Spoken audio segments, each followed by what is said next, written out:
Are in for Ganassi.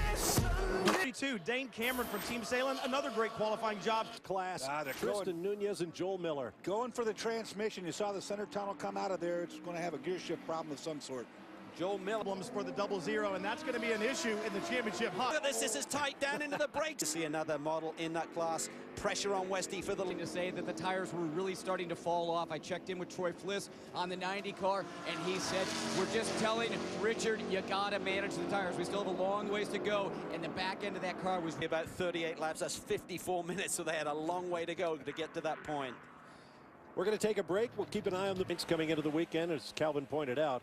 Quickest in most of the practice sessions in the G. Chris. Well, in the whole field, and looks like we're going to get all driver changes. We're going to have Ricky Taylor getting in for Richard Westbrook. Likely see Richard Westbrook at the end of the race. Troy Fliss saying they're going to make an air pressure change on the 90, trying to help this car off the slow speed stuff. Brian? It was tough out there. We knew it was going to be tough. 44 Magnus Racing, and they're really frustrated with that. They're looking to get up front. Oh, some argy-bargy here, Calvin might say. Taylor at Kansas for a long time in the set out after Corvette DP. Work, so Troy Frist on their next pit stop. I'll tell you, he must have made a change. Jordan Toshiba, Velocity Worldwide number 10. Unbelievable stuff up front. It's quite amazing because he's won a lot of races. He has. It's all over the book of what they were and where they were. A legend in the Atlantic Series. The 90 is in. Chris Neville is there.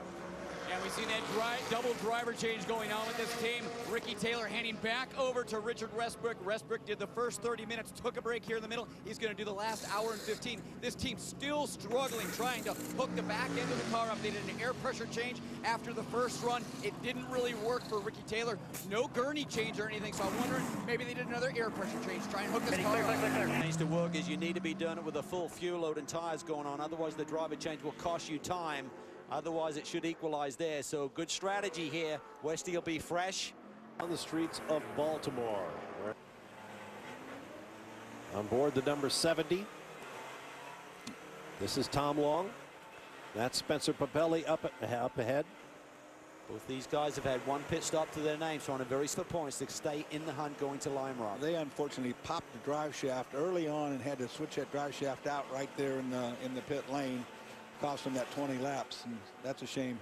Normally aspirated Porsche against turbo diesel in the Mazda 6. The 70 has been actually smoking like that pretty heavily all weekend. Hoping for a cold day again, and I think when the sun came out and the track got hot, They're going to bring him in. Yeah, it's not a real third position right now. It's just hoping for a cold day again, and I think when the sun came out and the track got hot, we lost the rear of the car a little bit. Well, we can see Richard Westbrook pulling into pit lane right now, going to do tires, and I talked to Troy Fliss about potential changes with this car, and he said they've tried everything at the back end. Right now, they're probably going to try and take some air off the front of the car. Brian? Well, down here at 8 Star Motorsports,